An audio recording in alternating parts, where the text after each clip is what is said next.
E agora a palestra da Voz da Profecia por Roberto Rabelo. O seu tema, Isto Eu Creio. Vivemos numa época de dúvidas e descrenças. Há descrença quanto a Deus e às coisas de Deus, e há descrença quanto ao homem e às coisas do homem. Milhões parecem não crerem haver coisa digna, honesta e boa em que se possa crer. Pelo fato de que a descrença em Deus traz consigo o aguilhão do sofrimento, muitos buscam esquecê-la nos prazeres, outros buscam afogá-la no álcool, e ainda outros põem termo às suas angústias de espírito recorrendo ao suicídio. Não obstante, há verdades que merecem fé, que continuam sendo verdades quer creiamos nelas, quer não. Verdades capazes de infundir fortaleza, de trazer esperança, de tornar a vida bela e bem-sucedida. Tais verdades existem e é o desejo do céu que as conheçamos, que creiamos nelas e, crendo, vivamos por elas. Ao empreender narrar os fatos da vida de Cristo a seu amigo Teófilo, São Lucas declarou que o fazia para que tenhas, disse ele, plena certeza das verdades em que foste instruído. São Lucas 1, versículo 4. O apóstolo São Paulo disse de si mesmo, pois eu assim corro, não como a coisa incerta. 1 Coríntios 9, 26. Notemos, São Paulo estava certo daquilo que cria. Aqui estão algumas verdades em que podemos crer sem receio de desapontamento. Em primeiro lugar, há um Deus no céu. Esse Deus é o Criador do mundo e do universo. No dizer das Escrituras, em 6 dias fez o Senhor os céus e a terra, o mar e tudo que neles há. O Deus do céu sustenta todas as coisas pela palavra do seu poder. Ele é o Rei do universo e exerce domínio mesmo nesse planeta em rebelião. O autor de todas as coisas é um Deus perfeito, um Deus de amor e misericórdia que se compadece de suas criaturas. Ele trabalha para o bem de todos, faz nascer o seu sol sobre maus e bons e vir chuvas sobre justos e injustos. São Mateus 5, 45. Deus deve ser o centro da vida do homem. É quando cremos nele, quando reconhecemos os nossos caminhos e procuramos viver como lhe é agradável, que a vida se reveste de sentido e torna-se bela e venturosa. Em segundo lugar, creio em Jesus Cristo como o Salvador do homem. O Senhor Jesus Cristo é o Filho de Deus. Ele existiu com o Pai desde os dias da eternidade e por seu intermédio foram criadas todas as coisas. Tomou sobre si a nossa natureza descendo ao nível do homem, sua criatura. Nele temos o Salvador do pecado. Temos um amigo todo-poderoso que se compadece de nossas fraquezas. O autor sagrado declara, por isso mesmo convinha que em todas as coisas se tornasse semelhante aos irmãos, para ser misericordioso e fiel sumo sacerdote nas coisas referentes a Deus e para fazer propiciação pelos pecados do povo. Pois naquilo que ele mesmo sofreu, tendo sido tentado, é poderoso para socorrer os que são tentados. Hebreus 2, 17 e 18. Na sua qualidade de Salvador e ajudador do homem, o Senhor Jesus Cristo é o próprio centro da nossa fé. Ele é o sol que nos dissipa as trevas e nos ilumina o caminho. William McKinley, quando presidente dos Estados Unidos, escreveu: a minha fé abraça a divindade de Cristo e o reconhecimento do cristianismo como o mais poderoso fator na civilização cristã. E o primeiro-ministro William Gladstone, da Inglaterra: tudo o que penso, tudo o que espero e tudo aquilo por que vivo baseia-se na divindade de Jesus Cristo, a alegria central da nossa pobre e transviada raça. Em terceiro lugar, creio nas Escrituras Sagradas como palavra de Deus. Desde o Gênesis ao Apocalipse, o Santo Livro nada contém que não proceda do alto. Por isso lemos toda a Escritura é inspirada por Deus. Os homens que a produziram escreveram movidos pelo Espírito Santo. As Escrituras são a verdade, são a suprema autoridade em matéria de fé religiosa. Podemos confiar nos seus ensinos, podemos erguer sobre eles o edifício da nossa fé e da nossa esperança, pois toda a carne é como a erva e toda a sua glória como a flor da erva.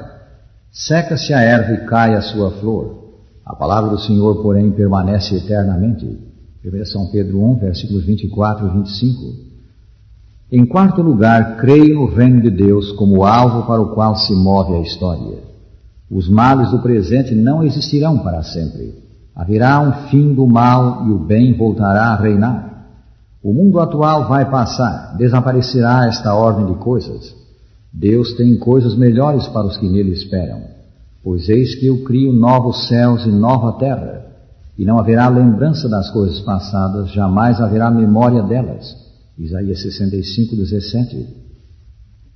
A vinda do reino de Deus dar-se-á concomitantemente com a volta de Cristo ao mundo. Nosso Salvador prometeu voltar. Ele virá para receber os seus e dar-lhes entrada no reino. Temos, pois, um futuro e uma expectação. Em quinto lugar, creio na ressurreição dos mortos. A morte não é uma rua sem saída, ela não é o fim. Haverá uma ressurreição. Os que desceram à tumba tornarão a viver. A esperança da ressurreição é baseada em promessa de Deus. Não vos maravilheis disto, disse Jesus, porque vem a hora em que todos os que se acham nos túmulos ouvirão a sua voz e sairão. São João 5:28. O Salvador Jesus Cristo demonstrou o seu poder de vivificar os mortos, ressuscitando entre outros Lázaro, que esteve morto 4 dias e cujo corpo havia entrado em decomposição. Ele demonstrou esse poder por sua própria ressurreição. Disse ele: eu dou a minha vida para reassumir. Tenho autoridade para entregar e também para reavê-la. São João 10:17-18. Em sua divindade possuía Cristo o poder de quebrar as algemas da morte. A vida que ele depôs na humanidade retoma e dá à humanidade. Com propriedade ele podia dizer: eu sou a ressurreição e a vida. Em sexto lugar, creio no divino padrão de moral. Deus tem uma norma para a conduta do homem. A moral não é relativa, não decorre de ideias humanas, não muda com as circunstâncias, não depende da vontade do homem, não se acomoda às tendências de uma época.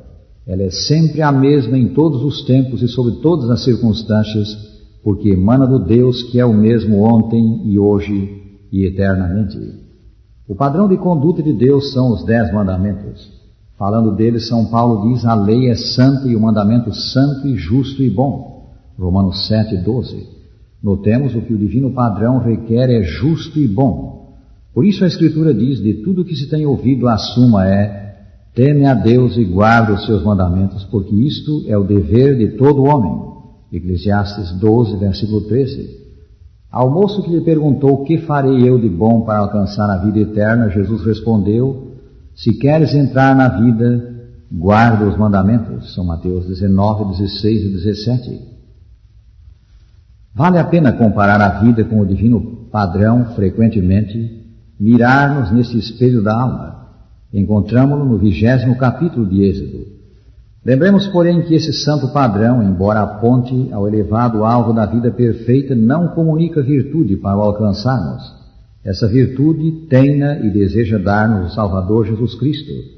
Os que estão em Cristo vivem como a lei de Deus requer. Em sétimo lugar, creio no cuidado de Deus por seus filhos. Se bem que Deus estenda favor até aos que o aborrecem, o seu cuidado especial é dado aos que o amam e servem. Se nos entregamos a Ele e lhe guardamos a palavra, Deus nos toma sob o seu cuidado e responsabiliza-se pelo nosso êxito. Nenhum verdadeiro mal nos pode atingir. A Escritura diz: aquele que tocar em vós toca na menina do seu olho. Zacarias 2:8. Pois disseste: o Senhor é o meu refúgio. Fizeste do Altíssimo a tua morada. Nenhum mal te sucederá, praga nenhuma chegará à tua tenda. Salmo 91, versículos 9 e 10. Durante a Primeira Guerra Mundial, um soldado belga prestava serviço como sentinela numa perigosa posição junto ao rio Iser. Era noite e o rapaz teve medo, mas a certa altura notou que havia alguém por detrás dele. Virando-se, viu que era o rei Alberto. Sim, o soberano da Bélgica montava guarda com ele, partilhava a experiência do seu súbdito.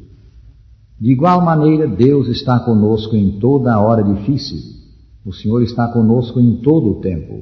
Ele diz: quando passares pelas águas, eu serei contigo. Quando pelos rios, eles não te submergirão. Quando passares pelo fogo, não te queimarás, nem a chama arderá em ti. Isaías 43, versículos 1 e 2. Em oitavo lugar, creio na salvação pela fé. A salvação do pecado é um dom de Deus, um presente da graça divina. Para dar esse bem, Deus não requer dinheiro, nem boas obras, nem sacrifício. Uma só coisa Ele pede: fé no Senhor Jesus Cristo como Salvador do homem. Quando cremos em Cristo, é-nos por Deus imputada a justiça de seu Filho. A perfeição de sua vida substitui a nossa imperfeição e entramos em novidade de vida. Este é o ensino do céu, mas agora sem lei se manifestou a justiça de Deus, testemunhada pela lei e pelos profetas, justiça de Deus mediante a fé em Jesus Cristo, para todos e sobre todos os que creem, porque não há distinção, pois todos pecaram e carecem da glória de Deus, sendo justificados gratuitamente por sua graça, mediante a redenção que há em Cristo Jesus. Romanos 3, 21 a 24. Aí está. Deus dá justificação, dá salvação, dá nova vida, vida perfeita ao que crê em Cristo. Quão admirável é a graça de Deus! Todas essas verdades são, pois, oriundas de Deus e acham-se contidas nas Escrituras Sagradas. Elas são pontos fundamentais da religião cristã, são dignas de fé. Aceitando-as, a nossa vida é mudada. As trevas fazem-se luz, a paz substitui a ansiedade e o futuro refúgio com glória. A água potável de certo navio acabara e a tripulação padecia sede.